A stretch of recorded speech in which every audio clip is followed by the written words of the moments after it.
और पेट में रख करके वह पानी से पिंड तैयार होता है 3 महीने में। ध्यान देना, पानी से पिंड तैयार होता है 3 महीने में, और 3 महीने के बाद वह शिशु के रूप में निर्मित होने लगता है। और शिशु का निर्माण होने लगता है पूर्ण 9 महीने तक। वह शिशु पूर्ण तरीके से निर्मित हो जाता है, और 9 महीने की पूर्ण होने के 10वें महीने की पहली तारीख को वह मैया बच्चे को जन्म दे देती है। और जन्म देती है तावे वह बच्चा मुट्ठी बांध के आता है संसार में। आता ना भैया, कोई नई बात नहीं है, आप सभी जानते हैं। मुट्ठी बांध के आता है, जो आज हम फड़ा पेन बड़ा देव की जिकारा मुट्ठी बांध करके लगा रहे हैं, वो संसार में जो बच्चा आता है वो मुट्ठी बांध के ही आता है। वो फड़ा पेन का नाम लेके संसार में आता है। ताली बजा पाते। और ये गोड़ी भाषा मंत्र सब लोगों को बोलता है, जोहार जोहार जोहार जोहार, लेकिन हम उसका अर्थ नहीं लगा पाते। हम उसको कहते कहर कहर करके कह रहा है। वो कहर कहर नहीं बोल रहा था, वो सारे यहाँ के सदस्यों को, परिवार के सदस्यों को फड़ा पहनता जोहार जोहार जोहार करके बोल रहा था। लेकिन पड़ोसन कह रही है कितना बच्चा रो रहा है। वो रो नहीं रहा था, वो जोहार जोहार कर रहा था। और वही बच्चे को मैया जन्म देकर के धरती दाई की गोद में और सुपा में सुला देती है। सुलाती है ना मैया हर सुपा में, और ध्यान देना आप लोग, सुपा में सुला देती है। और वही बच्चे के नीचे एक वस्त्र बिछाती है, वह वस्त्र को बच्चा गीला करता है, बाथरूम करता है, और मैया उस वस्त्र को बदलती है, खुद गीले में सो जाती है, लेकिन बच्चे को सूखे में सुला देती है। और वहीं से सेवा प्रारंभ हो जाती। सेवा कहीं से लाया नहीं। आपका, हमारा, संसार का जिसका भी जन्म होता है उसकी माँ उसकी सेवा करती है। क्या लाई थी कहीं से भैया मांग के कि बच्चा पैदा हो गया सेवा दे दो, उसको लगाना है। ये संसारिक क्रिया है कि जन्म हमारा होता है और मैया हमारी सेवा करती है। उसको कपड़े पहनाती है, तेल मालिश करती है, चलना सिखाती है, बोलना सिखाती है। सेवा वहीं से प्रारंभ होती है। ऐसे लाया नहीं गया, किसी ने दिया नहीं है। वो सेवा वहीं से प्रारंभ हो जाती है। धीरे धीरे उसको चलना सिखाती है, तेल मालिश करती है, बोलना सिखाती है। पहली सेवा हमारी माँ करती है, पिता करते हैं, उसको वस्त्र ला करके देते हैं, उसकी स्वास्थ्य सेवाएं प्रदान करते हैं। दूसरा, जैसे हमारे घर में गाय होती है, उसको जंगल घास चराने ले जाते हैं, पानी पिलाते हैं, शाम को घर लाते हैं, फिर घास खिलाते हैं, पानी पिलाते हैं, जब जाकर सुबह दूध देती है। सेवा नहीं करोगे तो क्या गाय दूध देगी भैया? नहीं देगी ना। वो भी सेवा के द्वारा आपको दूध देती है, बिना सेवा के दूध दही कुछ मिलने वाला नहीं है। वहां भी सेवा का भाव है, सेवा का मंत्र है। इसी प्रकार आपके घर में ट्रैक्टर है, मोटरसाइकिल है, पंप है, तो डीजल पेट्रोल लेने कहाँ जाते भैया? टैंके में जाते हैं ना। वहां भी आपके गौड़ी धर्म का मंत्र वहां लिखा हुआ है। एक बड़ा भारी सा बोर्ड लगा रहता है, उसमें लिखा है 24 घंटा सेवा।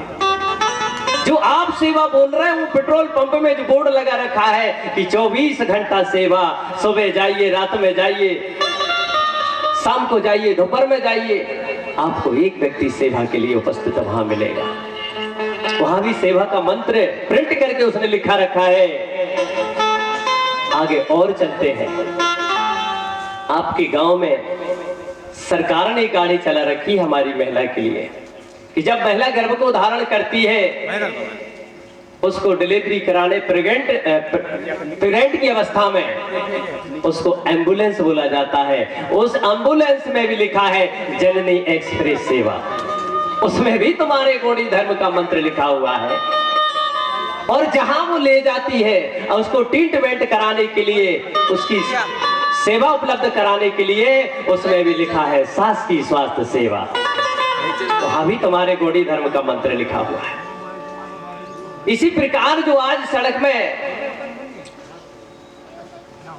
यात्रा करने के लिए बस चलाई जा रही है, वो बस में 2 दरवाजे रहते हैं, और बस अगर बाई चांस पलट जाए या खाई में गिर जाए तो एक अलग से एक दरवाजा बनाया जाता है जिसमें लिखा है आपातकालीन सेवा। उसमें भी लिखा है बाहर निकलने के लिए बताइए आपातकालीन सेवा। ये गौड़ी धर्म के मंत्र के द्वारा भी वहां संकट से आप निकल सकते हैं। ताली बजाना पड़ेगा। वहां भी आपके गौड़ी धर्म का मंत्र लिखा है। इसी प्रकार आपके गांव में आपस में झगड़ा हो जाए, परिवार में समाज में लड़ाई झगड़ा हो जाए, देश में लड़ाई हो जाए, तो आप रिपोर्ट करने कहां जाते होंगे? चौकी या थाने में जाते हैं ना भैया। चौकी या थाने में जाएंगे रिपोर्ट लिखवाने के लिए, तो वहां भी आपका मंत्र लिखा हुआ है। दरवाजे के मुख्य दरवाजे में लिखा है देशभक्ति जन सेवा। वहां भी जय सेवा लिखा है। किसने बोला था भैया? ये तो गौड़ों का था ना। वहां भी देशभक्ति जन सेवा लिखा हुआ है। अगर आपके गांव में रोड ना हो, वृद्धा पेंशन ना मिलता हो, आवास ना मिलता हो, लाडली बहना को फार्म ना भरा गया हो, या अनेक शासन प्रशासन की जन कल्याणकारी योजना का लाभ अगर आपको नहीं मिलता है, तो आप एक एप्लीकेशन लिखते हैं। किसको लिखते हैं? विधायक को लिखेंगे, तहसीलदार को लिखेंगे, मुख्यमंत्री को लिखेंगे, प्रधानमंत्री को लिखेंगे, जिसको भी लिखेंगे तो सर्वप्रथम क्या लिखेंगे भैया? सेवा में श्रीमान मंत्री महोदय जी, हमारा अमुक से अमुक कार्य सिद्ध हो जाए तो आपकी कृपा होगी। सबसे पहले सेवा लिखते हैं। सेवा में श्रीमान मंत्री महोदय जी, हमारा अमुक से अमुक कार्य सिद्ध हो जाए। कभी लिखा है आपने कि सेवा में श्रीमान राम राम विधायक जी, मेरो कुआ स्वीकृत हो जाए? ऐसा नहीं लिखा ना आपने। उसमें भी अपना कार्य सिद्ध करने के लिए आपने सेवा लिखा। और गोंडवाना के लोग कह रहे हैं भैया कहां से ले आए सेवा? और वो काम से पूरी भारत सरकार चल रही है। भारत सरकार की हर चौखट पर जय सेवा मंत्र लिखा हुआ है। ये है भैया गोंडवाना का महामंत्र, आपकी शक्ति और भक्ति जगाने का महामंत्र, जिससे हर कार्य हमारा सिद्ध होता है, जिससे हमारे सारे कार्य पूर्ण होते हैं। तो ये प्रकृति वाचक शब्द है जिसे सभी उसकी आवश्यकता है, उस महामंत्र की। तो इस प्रकार से दुनिया के सामने आप गर्व से सेवा बोले, बिना भय से सेवा बोले, क्योंकि सेवा से सारा संसार चलता है। सेवा से ये प्रकृति हमारी सेवा कर रही है। ये धरती कोई टैक्स नहीं ले रही है। ये धरती दाई कोई टैक्स नहीं मांगती है। ये आकाश देव आपसे टैक्स नहीं मांगता है। ये वायु, ये हवा आपसे टैक्स नहीं लेती है। ये आपकी सेवा प्रदान कर रहा है। ये अग्नि देव, ये जल देव, ये पांचों तत्व आपको सेवा प्रदान कर रहे हैं। इन्होंने कहीं अगर सेवा प्रदान करना एक सेकंड के लिए अगर बंद कर दिया तो इस दुनिया में हम और तो क्या रह पाएंगे? ये पांचों तत्व हमारी सेवा कर रहे हैं। इसलिए आपसे करबद्ध निवेदन है, इस जय सेवा महामंत्र को आप मन में स्मरण करो, आपस में स्मरण करो, एक दूसरे से सेवा भाव प्रकट करो। अपने देवाधामी में जाए तो वहां भी जय सेवा जय बड़ादेव का स्मरण करें, बोल करके ही नमन वंदन करें।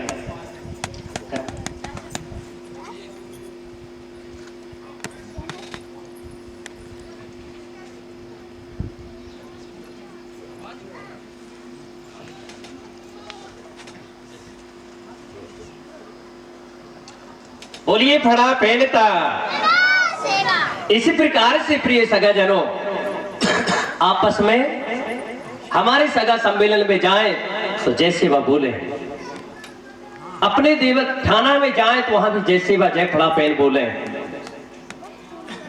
और जब आप बोलने लगेंगे हमारे अन्य सगा भाई हैं वो भी बोलेंगे। पहले आप अपने आप बोलना शुरू कर दीजिएगा। अपने समझ आने में जाए तो समझी साहब से भी जय सेवा जय बड़ा दे बोल करके कंधा मिला। हमारी मातृ शक्तियां भी जब समधन समधन आपस में मिले तो जय सेवा बोल करके ही मिले, क्योंकि ये हमारा महामंत्र है। ये मंत्र ही नहीं, ये महामंत्र है। इसलिए आपको डरना नहीं है, झिझकना नहीं है, विरम नहीं करना है। आपको गर्व के साथ जय सेवा बोलना है, क्योंकि शासन की हर पटल में जय सेवा मंत्र लिखा हुआ। और समय जब आया तो इस देश की जनता की सेवा करने वाले भी जय सेवा बोल रहे हैं। भैया तो तुम्हारे गौड़ी धर्म का तो महामंत्र है, तुम्हें तो सोते और जागते तुमको बोलना चाहिए। खेत में बखर चलाओ तो जय बड़ा देव बोलकर शुरुआत करो, और अंत करो तो भी जय सेवा जय बड़ा देव बोलकर उसको संपन्न करो। इसलिए कहा गया है कि जय सेवा एक मंत्र है। कौन सा मंत्र है? जय सेवा एक मंत्र है, सुबह और शाम। अरे विघ्न हरण संकट टरे शुभ हो सब काम। जय सेवा एक महामंत्र है, रटोर सुबह शाम। इसलिए सुबह शाम हमें स्मरण करना चाहिए, आपस में सेवा भाव प्रकट करना चाहिए। और ये रामायण कालीन के अंदर भी लिखा हुआ है, सेवा धर्म महाजग जाना, राम जासु जैसे आप बखाना। रामचंद्र जी खुद कह रहे हैं सेवा ही सबसे बड़ा धर्म है। सेवा से बढ़कर दुनिया में क्या है? तो फिर आप क्यों चूक रहे हैं भैया?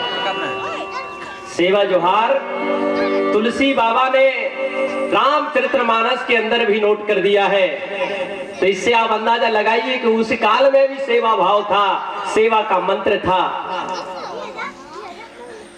जो रामचरित के पढ़ने वाले होंगे उनको जरूर जानकारी होगी कि कुल क्रात भीले बनोचारी, फेरे फेरत जोहार जोहारी, ऐसा लिखा है। तो फिर हम क्यों कंपटीशन कर रहे हैं? 3 वर्ग के लोग रामचंद्र भगवान को चित्रकूट में मिलते हैं। कोल आदिवासी, क्रात आदिवासी और भील आदिवासी लोग आपस में सेवा भाव प्रकट कर रहे थे। ये श्याम रामचंद्र जी ने देखा और ऐसे अपने गोल गोल घूम रहे थे। तभी तुलसी बाबा लिख देते हैं कि कोल क्रात भील बनोचारी, फेरे फेरत सेवा जोहारी। तो मेरे गुडवाना के लोगों, इतना पक्का सबूत आपको मिल गया, फिर अंधेरे में अब जीने की जरूरत नहीं है। अब हमको अंधकार में रहने की जरूरत नहीं है। त्रेता काल में भी वो महामंत्र रहा और उस अनादि काल में भी रहा। इस प्रकार से आपका जय सेवा महामंत्र का प्रूफ हर व्यक्ति के पास हमारा प्रमाण होना चाहिए, ताकि दुनिया की पटल के सामने हम सीना तान के जय सेवा की बोल सके। चाहे कोर्ट हो, कचहरी हो, थाना हो, अदालत हो, हमें जय सेवा बोल करके घुस जाइए, कोई रोकने टोकने वाला नहीं होगा। ऐसी ताकत, ऐसी शक्ति इस महामंत्र में है। इस प्रकार से सेवा उसी धरतीदाई में हमें आभास होता है। तो प्रिय सगाजनों, धरतीदाई के प्रसंग पर हम विषय रखेंगे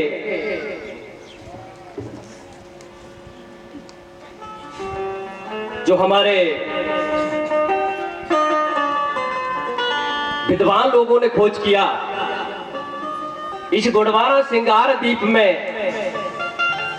किस प्रकार से यहाँ की प्रकृति के मर्म को सोच समझ करके और प्रकृति की संरचना संवर्धना को कैसे किया गया,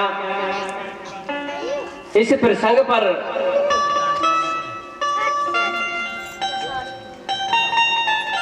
हमारे खोजकर्ताओं ने, विद्वान लोगों ने पाटा के माध्यम से कहा कि ये सल्ला शक्ति मां, गांगरा शक्ति मां, ये सल्ला शक्ति मां, ये गांगरा शक्ति मां, जीवा शक्ति मां, जाई शक्ति मां, कायमो शक्ति मां, क्रोम शक्ति मां, मेंदोल शक्ति मां, मंदी शक्ति मां। माने धरती में तू है, आकाश में तू है, हवा में तू है, आगी में तू है, पानी में तू है, कण कण में तू है, घट घट में तू है। हे अनंत शक्ति, जहां देखो वहां तू है। इसी प्रकार से अब हम चलते हैं उस कोया प्रेम दर्शन की ओर कि परसा पेन, फड़ा पेन के जो पाटा हुआ करते थे हमारे पूर्वजों के समय, उनसे ही वो अपने दर्शन को स्मरण किया करते थे।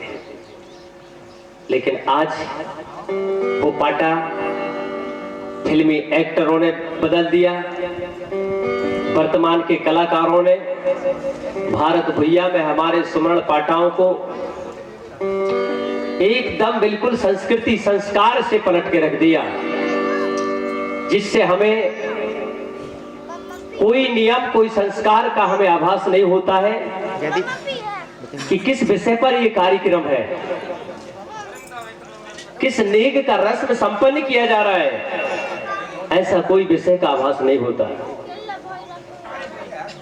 इसलिए सल्ला गांगरा का अर्थ है, सल्ला माने नर होता है, गांगरा माने नारी होती है। गोड़ी में सल्ला नर को कहते हैं, यानी पुरुष को कहते हैं, गांगरा स्त्री को कहते हैं, यानी मातृ शक्ति को बोलते हैं। ये सल्ला गांगरा का अर्थ होता है। हिंदी में नर और नारी होंगे, गोंडी में सल्ला और गांगरा कहा जाता है। और ये दाऊ दाई शक्ति के रूप में इनको माना जाता है। इस बात की पुष्टि कोया वंशी गौड़ समुदाय को अमरकोट मेट्टा अमरकंठ से संबंधित है, समझते जाइएगा। क्योंकि जब हम प्रथम बार कोई प्रसंग पर पहुंचते हैं और उस जगह को अगर हमने देखा नहीं है तो हमें ये कहानी भर रहती हो। और शायद आपने ऐसी बात अगर हमने कह दी तो आपने द्वापर त्रेता भी नहीं देखा, लेकिन उसको आप भली भांति उसको मान रहे हैं कि कहां वनवास हुआ, कहां जन्म हुआ, कौन भैया दादा दाई थे, उनके भाई बहन थे, इसको आप भली भांति उससे परिचित है। 10,000 वर्ष बीत चुके द्वापर त्रेता के, लेकिन उस समय का पूरा पूरा बायोडाटा आपको पता है। लेकिन आपसे अगर पूछा जाए कि तुम्हारे दादाजी के नाम क्या है, तो शायद कोई कागज भी नहीं होगा उसका प्रूफ करने के लिए। ये स्थिति निर्मित हो चुकी है। इसलिए ये कहानी नहीं, वास्तविकता हम आपके बीच में पेश करेंगे, जो धरती पर आज भी अंकित है, अमरकोट। उस अमरकोट पर हम आपको ले चलेंगे कि जब